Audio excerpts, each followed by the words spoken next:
Alright. Just take care of this shoe bug.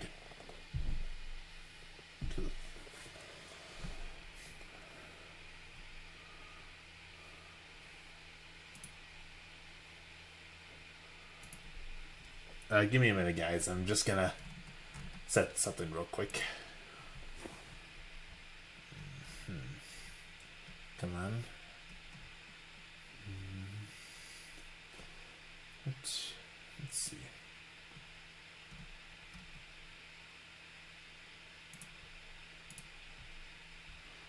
All right. Let's see. Let's see who's joining us today. Or tonight, to say the least.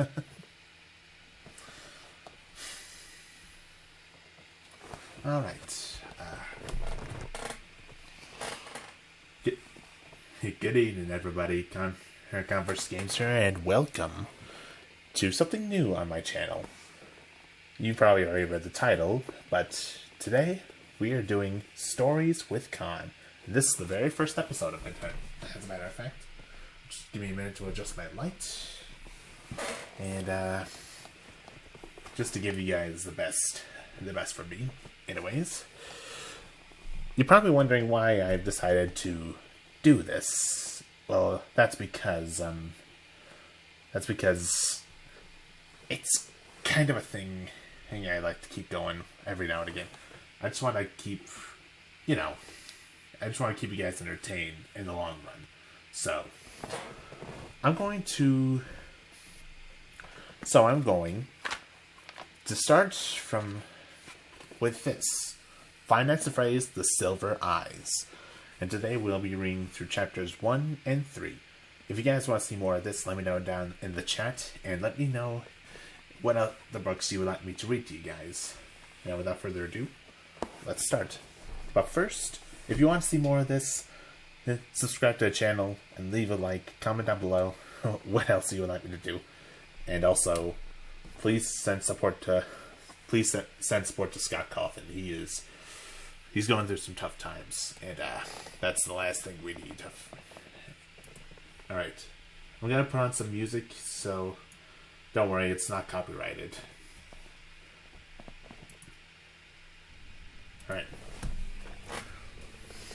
Alright. Let's get started, shall we? Chapter 1. He sees me. Charlie dropped to her hands and knees. She was wedged behind a row of arcade games, cramped in a crawl space between the consoles and the wall, tangled with electrical cords and useless plugs strewn beneath her. She was cornered. The only way out was past the thing, and she wasn't fast enough to make it. She could see him stalking back and forth, catching flickers of movement through gaps between the games. There was scarcely enough room to move, but she tried to crawl backward. Her foot caught on a cord. She stopped, contorting herself to carefully dislodge it. She heard the clash of metal on metal, and the farthest console rocked back against the wall.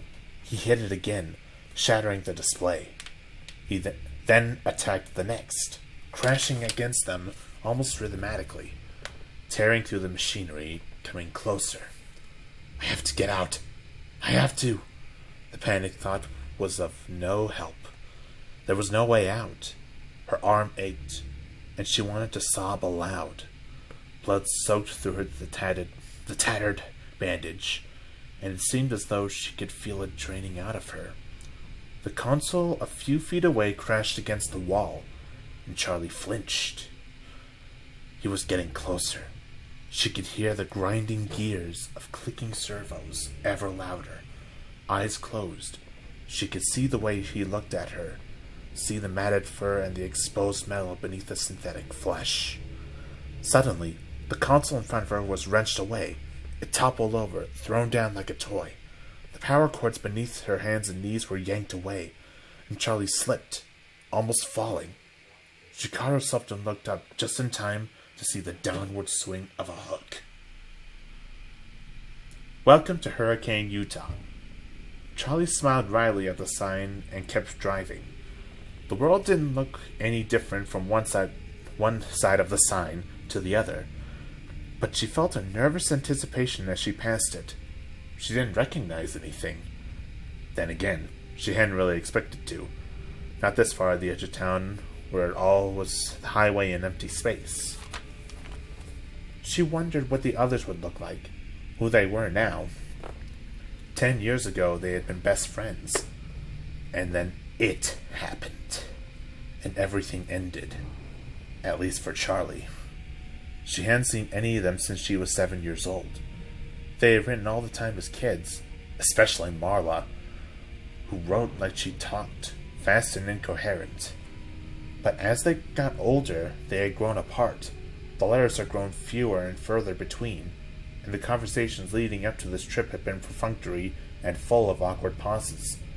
Charlie repeated their names as though to reassure herself that she still remembered them. Marla, Jessica, Lamar, Carlton, John, and Michael. Michael was the reason for this trip, after all. It was 10 years since he died. 10 years since it happened. And now his parents wanted them all together for the dedication ceremony. They wanted all his old friends there when they announced the scholarship they were creating in his name. Charlie knew it was a good thing to do, but the gathering still felt slightly macabre. She shivered and turned down the air conditioning, even though she knew it was not the cold. As she drove into the town center, Charlie began to recognize things. A few stores and the movie theater, which was now advertising the summer's blockbuster hit. She felt a brief moment of surprise, then smiled at herself. What did you expect? That the whole place would be unchanged? A monument to the moment of your departure? Frozen forever in July 1985? Well, that was exactly what she had expected. She looked at her watch. Still a few hours to kill before they all met up. She thought about going to the movie, but she knew what she really wanted to do. Charlie made a left turn and headed out of town. 10 minutes later, she pulled to a stop and got out. The house loomed up before her, its dark outline a wound in the bright blue sky. Charlie leaned back against the car, slightly dizzy. She took a moment to steady herself with deep breaths. She had known it would be here. An illicit look through her aunt's bank books a few years before she had told her that the mortgage was paid off, and that Aunt Jen was still paying property taxes. It had only been 10 years. There was no reason to show changes at all. Charlie climbed up the steps slowly, taking in the peeling paint. The third stair still had a loose board, and the rose bushes had taken over one side of the porch, their thorns biting hungrily into the wood. The door was locked, but Charlie still had her key. She had never actually used it. As she took it from around her neck and slid it around the lock, she remembered her father putting its chain around her neck, in case you ever need it. Well, she needed it now. The door opened slightly, easily, and Charlie looked around. She didn't remember much about the first couple of years here. She had only been 3 years old, and all the memories had faded together in a blur of a child's grief and loss, of not understanding why her mother had to go away, clinging to her father every moment, not trusting the world around her unless he was there, unless she was holding tightly to him, burying herself in his flannel shirts, and the smell of grease and hot metal and him. The stairs stretched up in front of her, but she did not move directly to them. Instead, she went into the living room, where all the furniture was still in place. She had not really noticed it as a child, but the house was a little too large for the furniture they had. Things were spread out too widely in order to fill the space. The coffee table was too far from the couch to reach, and the easy chair too far across the room to carry on a conversation. There was a dark stain in the wooden floorboards near the center of the room. Charlie stepped around it quickly and went into the kitchen, where the cupboards held only a few pots, pans, and dishes. Charlie had never felt a lack of anything as a child, but it seemed now that the unnecessary enormity of the house was a sort of apology, the attempt of a man who lost so much to give his daughter what he could. He had always had a way of overdoing whatever he did. The last time she was here, the house had been dark and everything felt wrong. She was carried up the stairs to her bedroom, although she was 7 years old and could have gone quicker on her own 2 feet. But Aunt Janet stopped on the front porch, picked her up, and carried her, shielding her face as though she were a baby in the glaring sun. In her room, Aunt Janet set Charlie down and closed the bedroom door behind her. She told her to pack her suitcase, and Charlie had cried because all her things could never fit into that small case. We can come back for the rest later, Aunt Jen said, her impatience leaking through as Charlie hovered indecisively at her dresser, trying to decide which t-shirts to bring along. They had never come back for the rest. Charlie mounted the stairs, heading to her old bedroom. The door was partially creaked, and as she opened it, she had a giddy feeling of displacement, as though her younger self might be sitting there among her toys, might look up and ask Charlie, "Who are you?" Charlie went in. Like the rest of the house, her bedroom was untouched. The walls were pale pink, and the ceiling, which had sloped dramatically on one side to follow the line of the roof, was painted to match. Her old bed still stood against the wall beneath a large window. The mattress was still intact, though the sheets were gone. The window was cracked slightly open, and rotting lace curtains wavered in the gentle breeze from outside. There was a dark water stain in the paint beneath the window, where the weather had gotten in over the years, betraying the house's neglect. Charlie climbed onto the bed and forced the window shut. It obeyed with a screech, and Charlie stepped back and turned her attention to the rest of the room, to her father's creations. Their first night in the house, Charlie had been afraid to sleep alone. She did not remember the night, but her father told her about it often enough that the story had taken on the quality of memory. She sat up and wailed until her father came to find her, until he scooped her up and held her and promised her he would make sure she was never alone again. The next morning, he took her by the hand and led her to the garage, where he set to work keeping that promise. The first of his inventions was a purple rabbit, now gray with age from the years of sitting in the sunlight. Her father had named him Theodore. He was the size of a 3-year-old child, at her size at the time, and he had plush fur, shining eyes, and a dapper red bow tie. He didn't do much, only waved a hand, tilted his head to the side, and said in her father's voice, "I love you, Charlie." But it was enough to give her a night watcher, someone to keep her company when she could not sleep. Right now, Theodore sat in a white wicker chair in a far corner of the room. Charlie waved at him, but, not activated, he did not wave back. After Theodore, the toys got more complex. Some worked and some did not. Some seemed to have permanent glitches, while others simply did not appeal to Charlie's childish imagination. She knew her father took those back to his workshop and recycled them for parts, though she did not like to watch them be dismantled. But the ones that... Okay, I don't know what that was about, sorry. Anyways, before I continue, how are you guys doing tonight?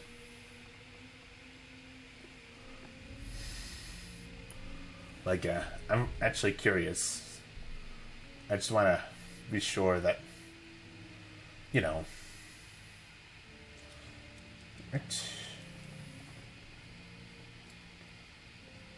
sorry, just checking the time. Okay,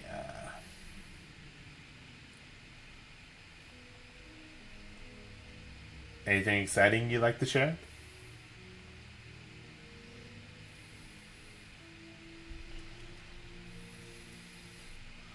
I'm trying to multitask here and keep an eye on the chat and the book. Okay. And you guys can hear me just fine? Do I need to change anything? Yo, did you hear that big bang? Yeah, I did. I'm kind of in the middle of a stream right now.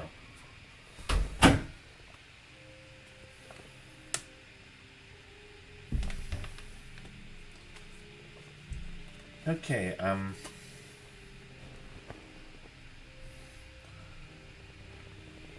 Alright.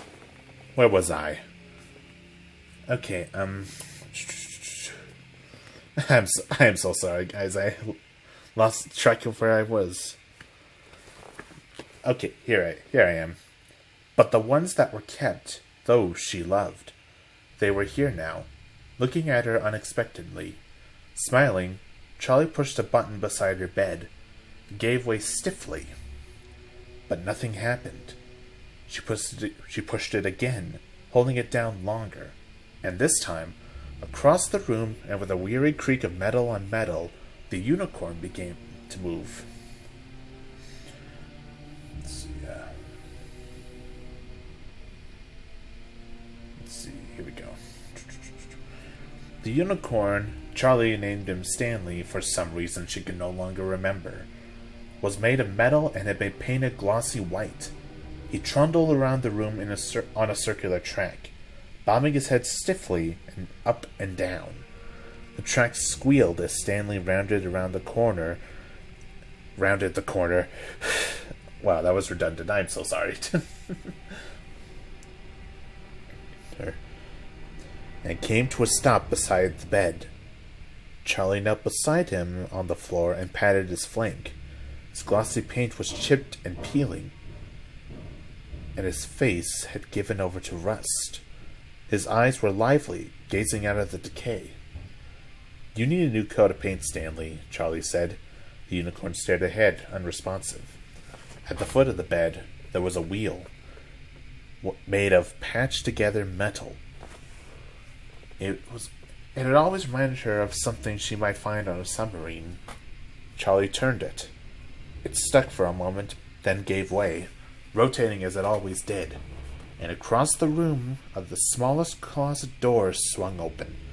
Out sailed Ella on her track, a child-sized doll bearing a teacup and saucer in her tiny hands like an offering. Ella's plaid dress was still crisp, and her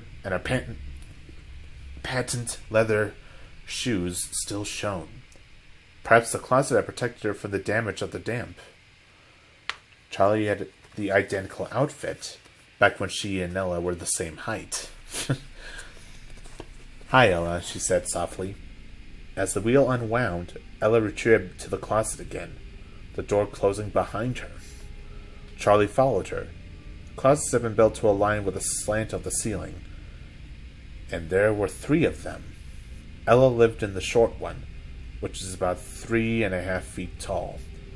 Next to it was a foot or so taller, and a third, closest to the bedroom door, was the same height as the rest of the room. She smiled, remembering. Why do you have 3 closets?" John had demanded the first time he came over. She looked at him blankly, confused by the question. "'Cause that's how many there are," she said finally. She pointed defensively to the littlest one. "That one's Ella's anyway," she added. John nodded, satisfied. "Hello, everybody." I'm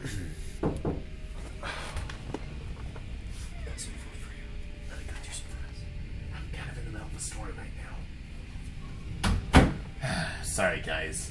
I keep getting interrupted when I'm trying to read a story to you guys. Right. Anyways, where was I? Oh, yes. Charlie shook her head and opened the door to the middle closet. Or tried to. The knob stopped with a jolt. It was locked. She rounded a few times, but gave up without much conviction. She stayed crouched low to the floor and glanced up at the tallest closet. Her big girl closet that she would someday grow into. You won't need it until you're bigger, her father would say. But that day never came. The door now hung open slightly, but Charlie didn't disturb it. It hadn't opened for her. It had only given way to time. As she moved to stand, she noticed something shiny half hidden under the rim of the locked middle door. She leaned forward to pick it up. It looked like a broken-off piece of a circuit board. She smiled brightly. She smiled slightly. I keep getting confused. I am so sorry. This is the most ridiculous. Anyways, back to the task at hand. She smiled slightly. Nuts, bolts, scraps, and parts had all turned up all over the place once upon a time. Her father always had stray parts in his pockets. He would carry around something he was working on. Set it down and forget where it was, or worse, put it aside for safekeeping, never to be seen again. There was also a strand of her hair clinging to it. She unwound it carefully from the tiny lip of the metal it was stuck on. Finally, as though she had been putting it off, Charlie crossed the room and picked up Theodore. His back had not faded in the sun like the front of his body, and it was the same rich dark purple she remembered. She pressed the button at the base of his neck, but he remained lifeless. His fur was threadbare, one ear hanging loose by a single rotting thread, and through the hole she could see the green plastic of a circuit board. Charlie held her breath, listening fearfully for something. Lee, the rabbit said, with a barely audible halting noise. And Charlie set him down, her face hot and her chest pinched tight. She had not really expected to hear her father's voice again. I love you too. Charlie looked around the room. When she was a child, it had been her own magical world, and she was possessive of it. Only a few chosen friends were ever even allowed inside. She went to her bed and set Stanley on his moving track again. She left, closing the door behind her before the little unicorn came to a halt. She went out of the back door to the driveway and stopped in front of the garage that had been her father's workshop. Half buried in the gravel a few feet away was a piece of metal, and Charlie went to pick it up. It was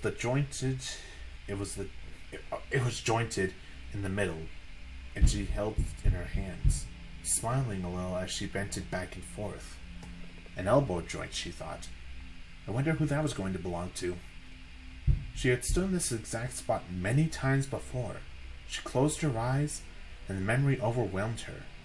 She was a little girl again, sitting on the floor of her father's workshop, playing with scraps of wood and metal as though they were toy blocks, trying to build a tower with the uneven pieces. The shop was hot, and she was sweaty, grime sticking to her legs as she sat in her shorts and sneakers. She could almost smell the sharp, metallic odor of the smoldering iron. Her father was nearby, never out of sight, working on Stanley the unicorn. Stanley's voice was still unfinished, one side white and shining and friendly, with a gleaming brown eye that seemed almost to see. The other half of the toy's face was all exposed circuit boards and metal parts. Charlie's father looked at her and smiled, and she smiled back, beloved. In a dark corner behind her father, barely visible, hung a jumble of metal limbs, a twisted skeleton with burning silver eyes. Every once in a while, it gave an uncanny twitch. Charlie tried never to look at it, but as her father worked, as she played with her makeshift toys, her eye was drawn back to it again and again. The limbs contorted, seemed almost mocking. The thing was a ghastly gesture, and there was something about it that suggested enormous pain. "Daddy," Charlie said, and her father did not look up from his work. "Daddy," she said again, more urgently, and this time he turned to her slowly, as though not fully present in the world. "What do you need, sweetie?" She pointed at the metal skeleton. "Does it hurt?" She wanted to ask the question, but when she looked into her father's eyes, she found she could not. She shook her head. "Nothing." He nodded at her with an absent smile and went back to his work. Behind her, the creature gave another awful twitch, and its eyes still burned. Charlie shivered and drew herself back to the present. She glanced behind her, feeling exposed. She looked down, and her gaze fixed on something. 3 widely spaced grooves on the ground. She knelt thoughtfully and ran her finger over one of them. The gravel was scattered away, the marks worn heavily into the dirt. A camera tripod of some sort? It was the first unfamiliar thing she had seen. The door to our workshop was cracked open slightly, inviting, but she felt no desire to go inside. Quickly, she headed back to her car, but she stopped as soon as she settled into the driver's seat. Her keys were gone, having probably fallen out of her pocket somewhere inside the house. She retraced her steps, merely glancing into the living room and kitchen before heading up to her bedroom. The keys were on the wicker chair, beside Theodore the rabbit. She picked them up and jiggled them for a moment, not quite ready to leave the room behind. She sat down on the bed. Stanley the unicorn had stopped beside the bed, as he always did, and as she sat, she patted him absently on the head. It had grown dark while she was outside, and the room was now cast in shadows. Somehow, without the bright sunlight, the toy's flaws and deterioration were thrown into sharp relief. Theodore's eyes no longer shone, and his thin fur and hanging ear made him look like a sickly vagabond. When she looked down at Stanley, the rust around his eyes made him look like hollow sockets, and his barred teeth, which she had always thought of as a smile, became the awful, knowing grin of a skull. Charlie stood up, careful not to touch him, and hurried toward the door. But her foot caught on the wheel beside the bed. She tripped on the tracks and fell sprawling onto the floor. There was a whir of spinning metal, and as she raised her head, a small pair of feet appeared under her nose, clad in shining patent leather. She looked up. There above her was Ella, staring her down, silent and uninvited, her glassy eyes almost appearing to see. The teacup and saucer were held up before her with a military stiffness. Charlie got up cautiously, taking care not to disturb the doll. She left the room, stepping carefully to avoid accidentally activating any other toys. As Charlie went, Ella retreated to her closet, almost matching her pace. Charlie hurried downstairs, seized by an urgency to get away. In the car, she fumbled the key 3 times before sliding it into place. She backed too fast down the driveway, running recklessly over the grass of the front yard, and sped away. After about a mile, Charlie pulled over on the shoulder and turned the car off, staring straight ahead through the windshield. Her eyes focused on nothing. She forced herself to breathe slowly. She reached up and adjusted the rearview mirror so she could see herself. She always expected to see pain, anger, and sorrow written on her face, but they never were. Her cheeks were pink, and her round face looked almost cheerful, like always. Her first weeks living with Aunt Jen, she heard the same things over and over when Aunt Jen introduced her. What a pretty child. What a happy-looking child she is. Charlie always looked like she was about to smile, her brown eyes wide and sparkling, her thin mouth ready to curve up, even when she wanted to sob.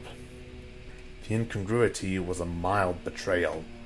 She ran her fingers through her light brown hair, as though that would magically fix its slight frizziness and put the mirror back into position. She turned the car back on and searched for a radio station, hoping music might bring her fully back to reality.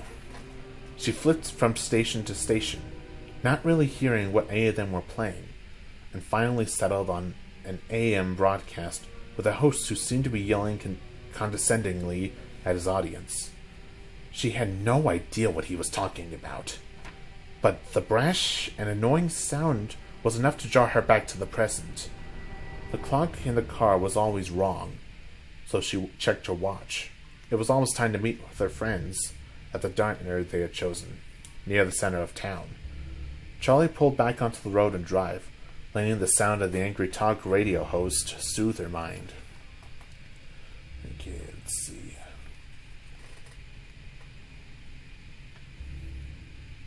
What? What are you talking about? What are you talking about? I don't see anything.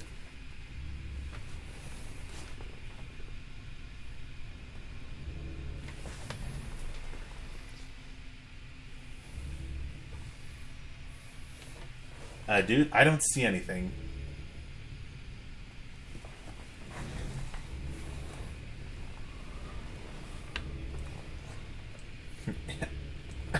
What are you talking about? There's nothing there.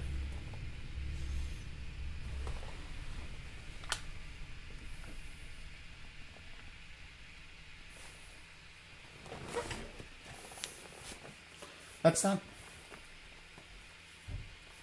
dude, there's nothing on... Dude, there's nothing on me. For goodness sake. Hold on a second.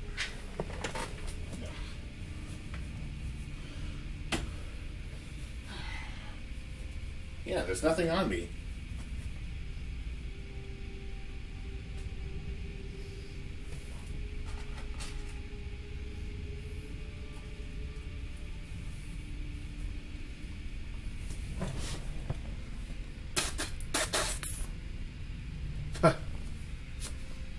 Dude, there's nothing on my shoulder. See? Nothing.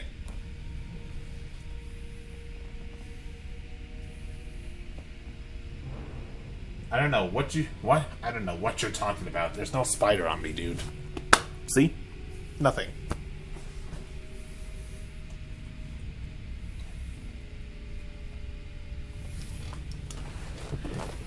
Oh, where was I? Where was I? Oh, yes.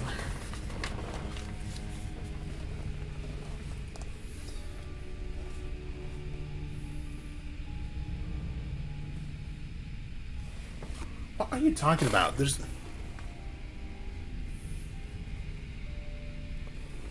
On the monitor?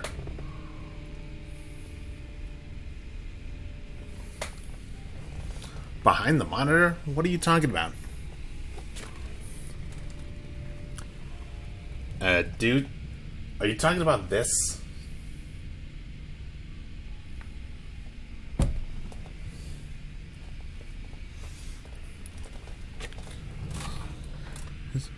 There's literally nothing here.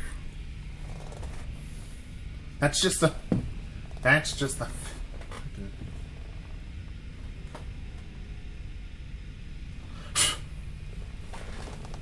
Oh well. Oh, where was I? Where was I? Oh, yes.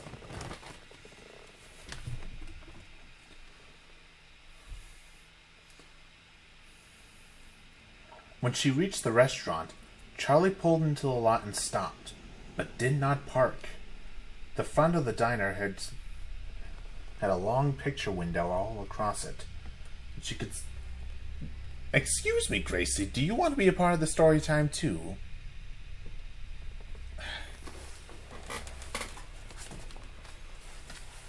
There's nothing... But yet, there's nothing. There's no spider. Alright, just...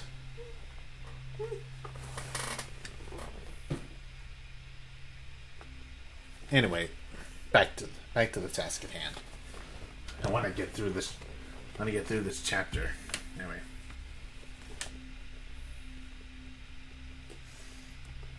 Alright,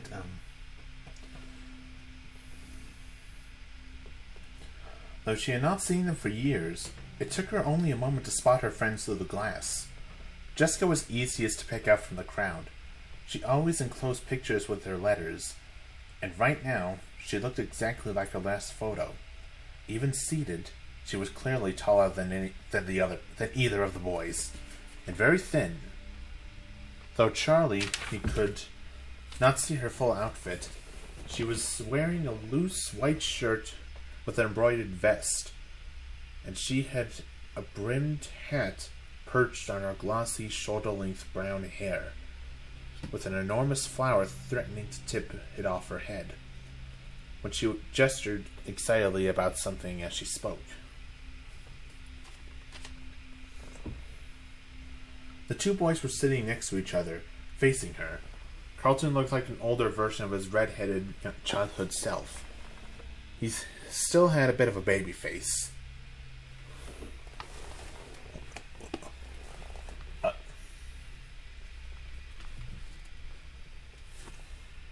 Thing on the mic? This thing? This thing? That's my sound wall. Okay.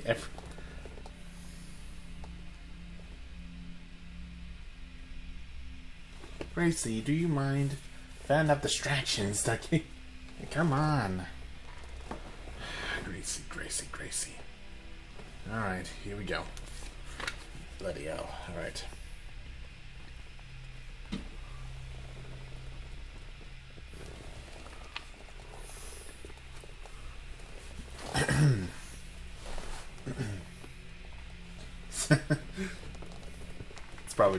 It's probably just nothing.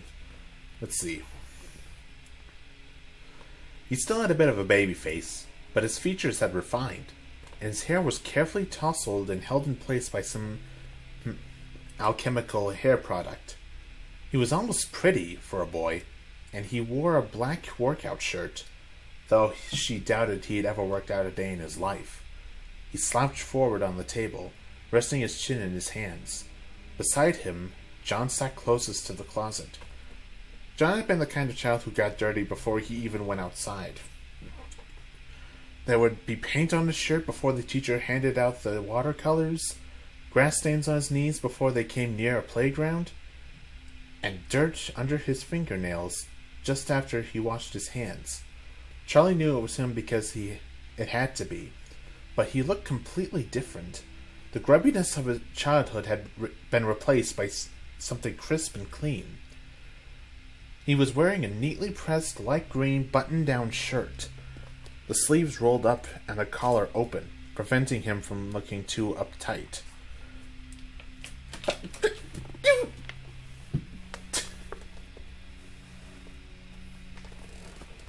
Crazy. You guys didn't see that, but my cat just stole a fry.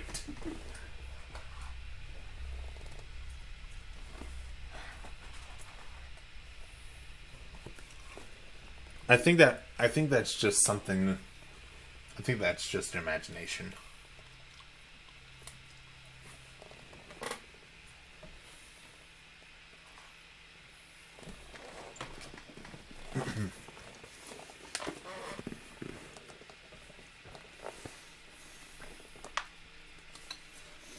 He was leaning back confidently in the booth, nodding enthusiastically, apparently absorbed in whatever Jessica was saying.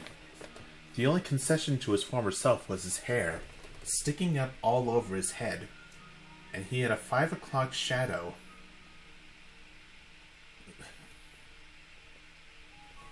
I don't see a moth.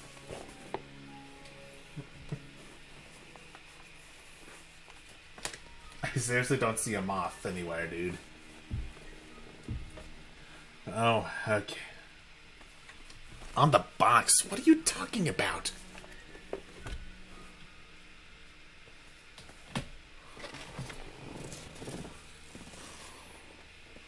What box?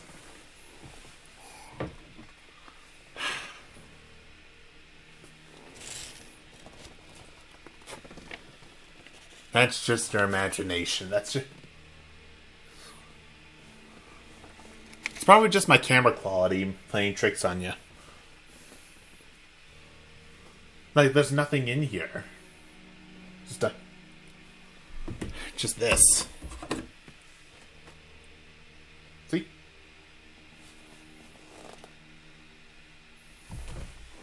What are you talking about? What are you guys talking about?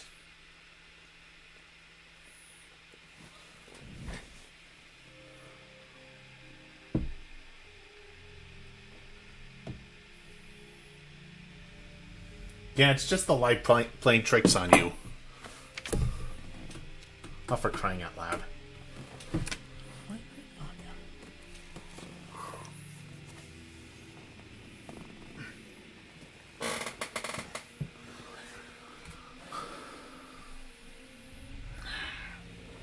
You gotta get a better light. This is getting ridiculous. Dude, there's nothing. There's nothing.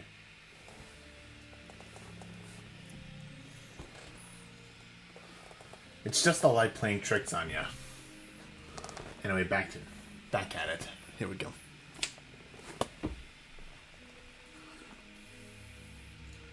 And he had a 5 o'clock shadow, a smug adult version of the dirt he was always covered in as a kid. Charlie smiled to herself. John had been something like her childhood crush, before either of them really understood what that meant. He gave her cookies from his Transformers lunchbox. I see what they did there. Very clever, Scott. and once in kindergarten, he took the blame when she broke the glass jar that held colored beads for arts and crafts. She remembered the moment when it slipped from her hands, and she watched it fall. She could not have moved fast enough to catch it, but she would not have tried. I said hi to you already, pirate. Hey, pirate sniper fox.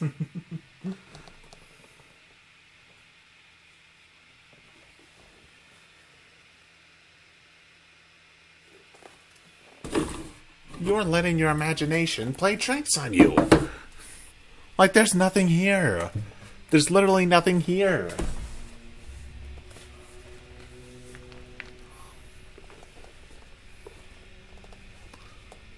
See? Nothing.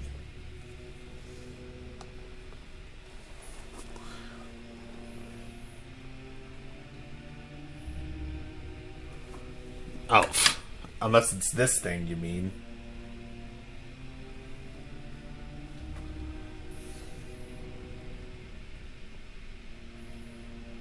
Oh, you must... I think you saw this thing. It's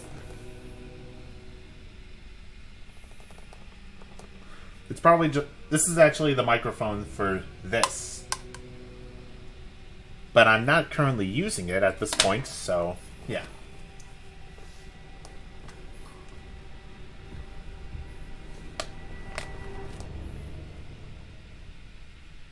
Anyways. But she would not have tried. She wanted to see it break. The glass hit the wood floor and scattered into 1,000 pieces, and the beads scattered, many-colored, among the shards. She thought it was beautiful, and then she started to cry. John had a note sent home to his parents, and when she told him thank you, he had simply winked at her with an irony beyond his years and simply said, "For what?" After that, John was allowed to come to her room. She let him play with Stanley and Theodore, watching anxiously for the first time, and he learned to press the buttons and make them move. She would be crushed if he didn't like them, knowing instinctively that it would make her think less of him. They were her family, but John was fascinated as soon as he saw them. He loved her mechanical toys, and so she loved him. 2 years later, behind a tree beside her father's workshop, she almost let him kiss her, and then it happened. And everything ended, at least for Charlie. Charlie shook herself, forcing her mind back to the present, looking again at Jessica's polished appearance. She glanced down at herself. Purple t-shirt, denim jacket, black jeans, and combat boots. And it felt like a good choice this morning. But now she wished she had chosen something else. This is all you ever wear, she reminded herself. She parked and locked the car behind her. Even though people in Hurricane did not usually lock their cars.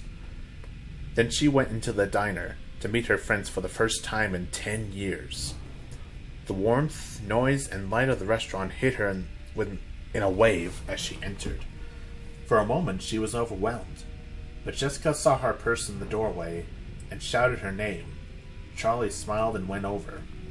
"Hi," she said awkwardly, flicking her eyes at each of them, but not fully making contact. Jessica scooted over on the red vinyl bench and patted the seat behind her. Let's see. What are you talking about? There's nothing here.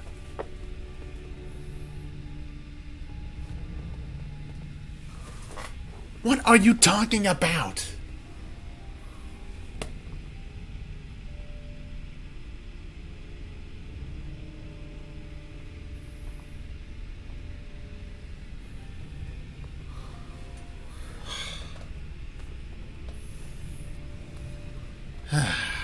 You guys are going crazy. There is nothing here. See? Nothing.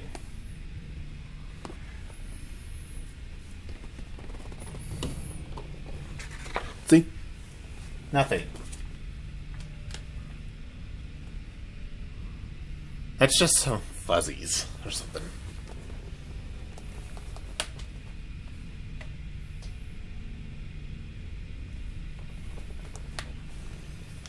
Let's see. Now, can I please get back to the story without anybody interrupting me again? Sorry, this is getting ridiculous. But I'm going to continue. Don't worry. Alright. "Here, sit," she said. "I was just telling John and Carlton about my glamorous life." She rolled her eyes as she said it, managing to convey both self-deprecation and the sense that her life was truly something exciting. Did you know Jessica lives in New York?" Carlton said. There was something careful about the way he spoke, like he was thinking about his words before he formed them. John was silent, but he smiled at Charlie anxiously. Carlton has something that I'll never have. Because every time I speak, I think I see what you're getting at. I think I see what you're getting at. This. Are you talking about this thing?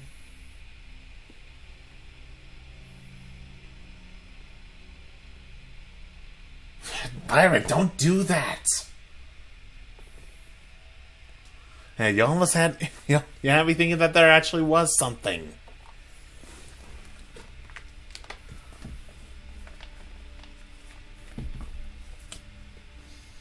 Okay, can we please have no drama in the chat, please? I've had enough of drama for one day. I had to deal with a Karen earlier today. But that's a story for another day. Jessica rolled her eyes again, and with a flash of deja vu, Charlie suddenly recalled that this had been a habit, even when they were children. 8 million people live in New York, Carlton. It's not exactly an achievement, Jessica said. Carlton shrugged. I've never been anywhere, he said. I didn't know you still lived in town, Charlie said. Let's see, where else am I going to live? My family's been here since 1896, he added, deepening his voice to mimic his father. Is that even true? Charlie asked. I don't know, Carlton said in his own register. Could be. Dad ran for mayor 2 years ago. I mean, he lost. But still, who runs for mayor? He made a face. I swear, the day I turn 18, I am out of here. Where are you going to go? John asked, looking seriously at Carlton. Carlton met his eyes, for just as serious for a moment. Abruptly, he broke away and pointed out the window, closing one eye as to get his aim true. John raised an eyebrow and looked out the window, trying to follow the line Carlton was pointing to. Charlie looked, too. Carlton wasn't pointing at anything. John opened his mouth to say something, but Carlton interrupted. Or, he said as he smoothly pointed in the opposite direction. Okay. John scratched his head, looking slightly embarrassed. Anywhere, right? Where's everyone else? Charlie asked, peering out the window and searching the parking lot for new arrivals. Tomorrow, John said. They're coming tomorrow morning, Jessica jumped in to clarify. Marla's bringing in her little brother. Can you believe it? Jason? And Charlie smiled. She remembered Jason as a little bundle of blankets and with a teeny red face peeking out. I mean, who wants a baby around? Jessica adjusted her hat primly.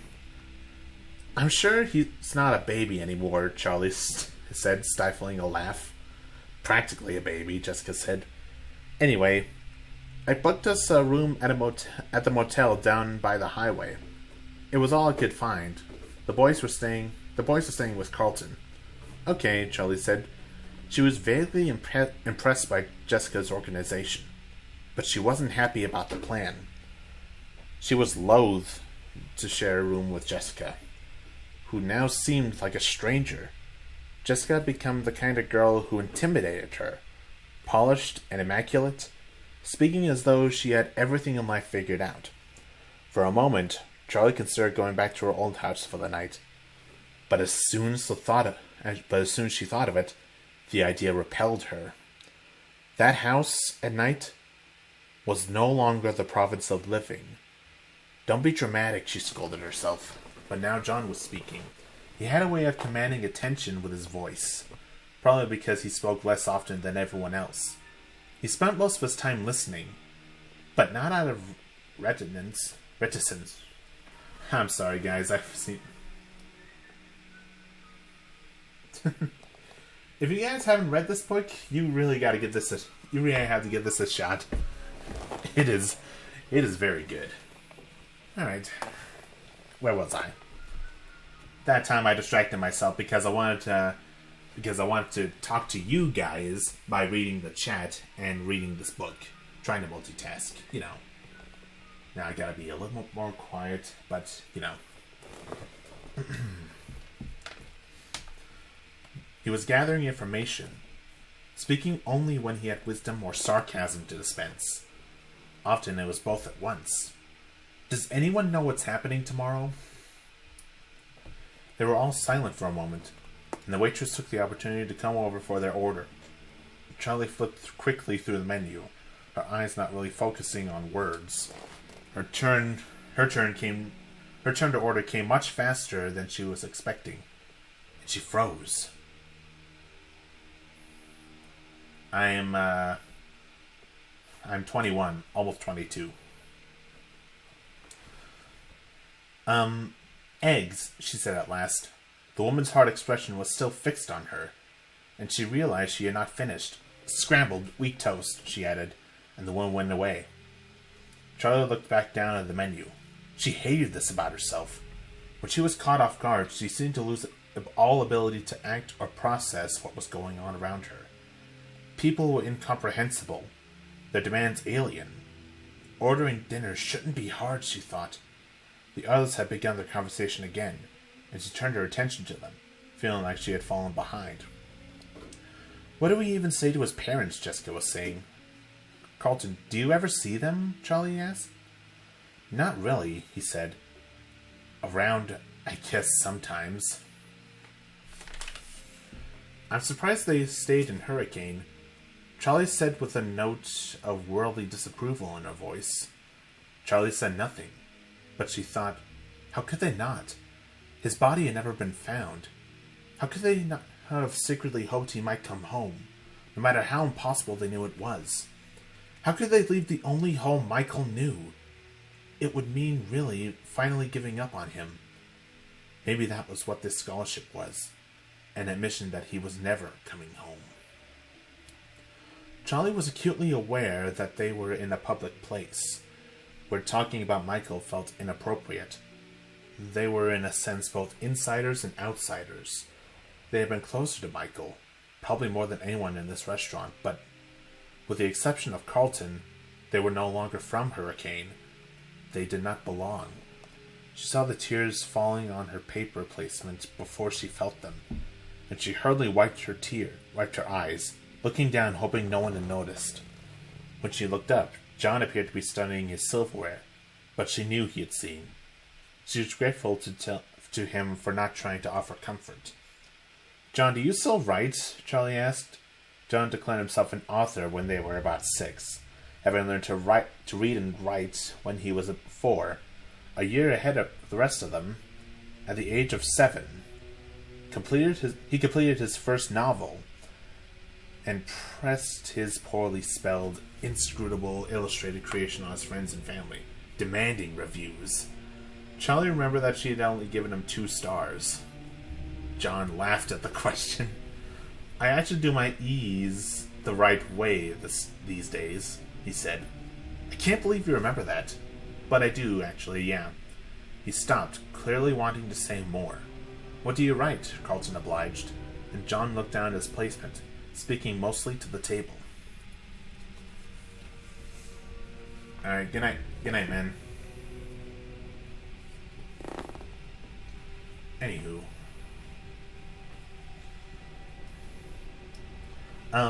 Short stories mostly? I actually had one published last year. I mean, it was just in the magazine, nothing big. They all made suitable noises of being impressed, and he looked up again, embarrassed but pleased. What was the story about? Charlie asked. John hesitated, but before he could speak or decide not to, the waitress returned with their food. They had all ordered from the breakfast menu: coffee, eggs, and bacon, blueberry pancakes for Carlton.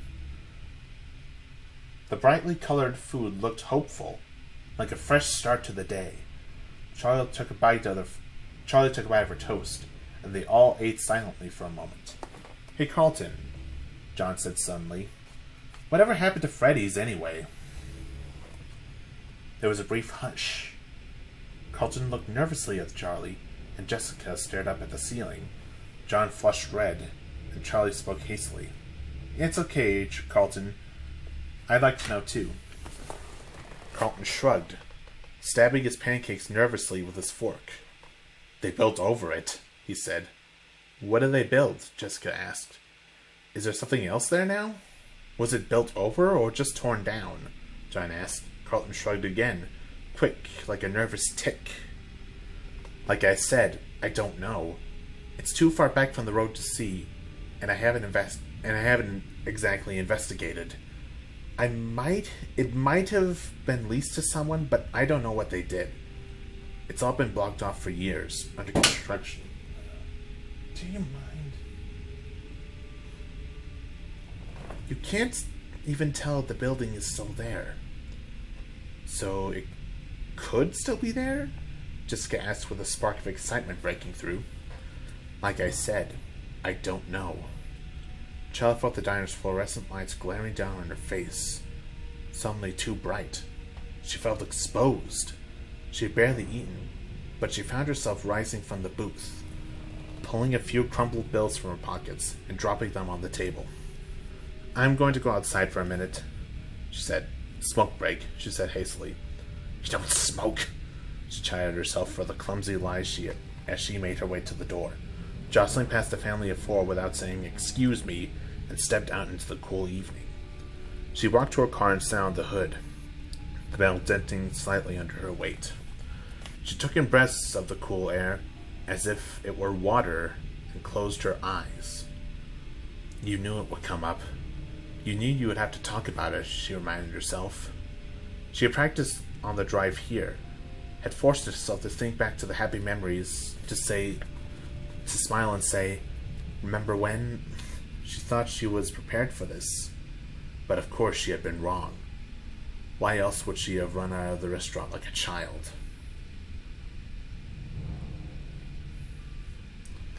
Charlie? She opened her eyes and saw John standing next to the car, holding her jacket out in front of him like an offering. You forgot your jacket, he said, and she made herself smile at him. Thanks, she said. She took it and draped it over her shoulders, then slid over on the car's hood for him to sit. Sorry about that, she said. In the dim lights of the parking lot, she could still see him blush to the ears. He joined her on the car's hood, leaving a deliberate space between them. I haven't learned to think before I talk. I'm sorry. John watched the sky as a plane passed overhead. Charlie smiled, this time unforced. It's okay. I knew it was going to come up. It had to. It sounds stupid, but I never think about it. I don't let myself. No one knows what happened except my aunt. And we never talk about it. Then I come here, and suddenly it's everywhere. I was just surprised is all. Uh-oh, John pointed, and Charlie saw Jessica and Carlton hesitating in the doorway of the diner. She waved them over, and they came. Remember that time at Freddy's when the merry-go-round got stuck, and Marla and that mean kid Billy had to keep riding until their parents plucked them off, Charlie said. John laughed, and the sound made her smile. Their faces were bright red, crying like babies. She covered her face, guilty that it was so funny to her. There was a brief surprised silence. Then Carlton started laughing. Then Marla puked all over him. Sweet justice, Charlie said. Actually, I think it was nachos. Jessica wrinkled her nose. So gross. I never wrote it again, not after that. Oh, come on, Jessica. They cleaned it, said Carlton. I'm pretty sure kids puked all over that place. Those wet floor signs weren't there for nothing. Right, Charlie? Don't look at me, she said. I never puked. We used to spend so much time there. Privileges of knowing the owner's daughter, Jessica said, looking at Charlie with mock accusation. I couldn't help what my dad was, Charlie said, laughing.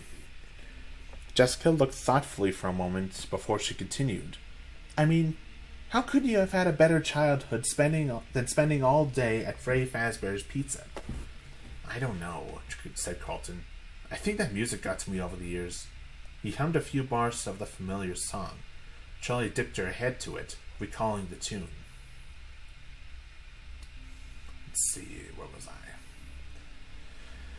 I? I love those animals so much, Jessica said suddenly. What's the proper term for them? Animals? Robots? Mascots? I think those are all accurate, Charlie leaned back. Well, anyway, I used to go and talk to the bunny. What was his name? Bonnie, Charlie said. Yeah, said Jessica. I used to complain to him about my parents.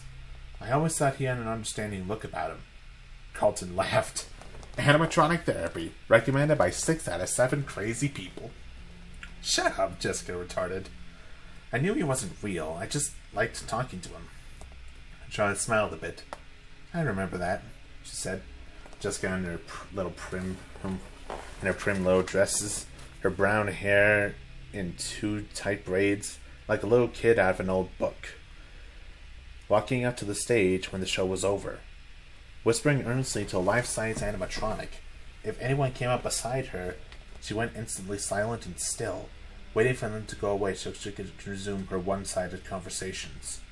Charlie had never talked to the animals at her father's restaurant, or felt close to them like some kids seemed to. Although she liked them, they belonged to the public. She had her own toys, mechanical friends waiting for her at home, that belonged only to her. I liked Freddy, said John. He always seemed to be the most relatable. You know, there are a lot of things about my childhood that I can't remember at all, Carlton said. But I swear, I can close my eyes and see every last detail of that place. Even the gum I used to stick onto the tables. Gum? Yeah, right. Those were buggers. Jessica took a tiny step away from Carlton. He grinned. I was 7. What do you want? You all picked on me back then. Remember when Marla wrote Carlton smells like feet on the outside wall? You did smell like feet. Jessica laughed with a sudden outburst. Carlton shrugged, unperturbed. I used to try to hide when it was time to go home. I wanted to be stuck in there overnight, so I could have the whole place to myself.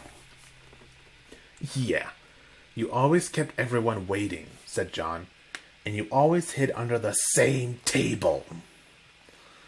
Charlie spoke softly. Slowly, I mean. And when she did, everyone turned to her, as though they had been waiting. Sometimes I feel like I remember every inch of it. Like Carlton, she said. But sometimes it's like I can hardly remember it at all. It's all in pieces. Like, I remember the carousel and that time it got stuck.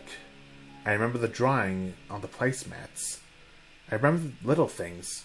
Eating that greasy pizza, hugging Fredbear in the summer and his yellow fur getting stuck all over my clothes. But a lot of it is like pictures, like it happened to someone else. They were all looking at her oddly. Freddy was brown, right? Jessica looked at the others for confirmation. I guess you really don't remember it that well after all. Carlton teased Charlie, and she laughed briefly. Right, I meant brown, she said. Brown. Freddy was brown. Of course he was. She could see him in her mind now. But somewhere in the depths of her recall, there was a flash of something else. Carlton launched into another story, and Charlie tried to turn her attention to him, but there was something disturbing, worrisome about that lapse in memory. It was 10 years ago. It's not like you've got dementia at 17, she told herself.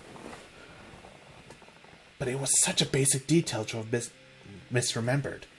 Out of the corner of her eye, she caught John looking at her, a pensive expression on his face, as though she had said something important. You really don't know what happened to it, she asked Carlton with more urgency in her voice than she intended. He stopped talking, surprised. Sorry, she said. Sorry, I didn't mean to interrupt you. It's okay, he said. But yeah, or no. I really don't know what happened. How can you not? You live here. Charlie, come on, John said John. It's not like I hang around that part of town. Things are different. The town has grown, Carlton said mildly, unruffled by her outburst. And I honestly don't look for reasons to go around there anymore, you know? Why would I? There isn't any reason. Not anymore. We could go there, John said suddenly, and Charlie's heart skipped. Carlton looked nervously at Charlie. What? Seriously? It's a mess. I don't know if you can even get to it. Charlie found herself nodding, as she felt as though she had spent the whole day weighed down by memory, seeing everything through a filter of years, and now she felt suddenly alert. Her mind was fully present. She wanted to go. Let's do it, she said. Even if there's nothing there, I want to see it. They were all silent. Suddenly, John smiled with reckless confidence. Yeah, let's do it. Chapter 2. Okay, guys, should I continue Chapter 2 tonight, or save it for another night? Because, I should have brought this up earlier, but I actually have to get some sleep right now, because I gotta go to work soon. So, yeah. I might start the next chapter at a later date, but I can't make any promises. Maybe every Saturday night. I'll just use this as a bookmark.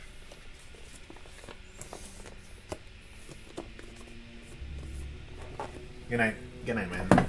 Anyways, yeah, that's gonna be it for tonight. I've actually gotta head to bed right now, get some sleep, and try to wake up later.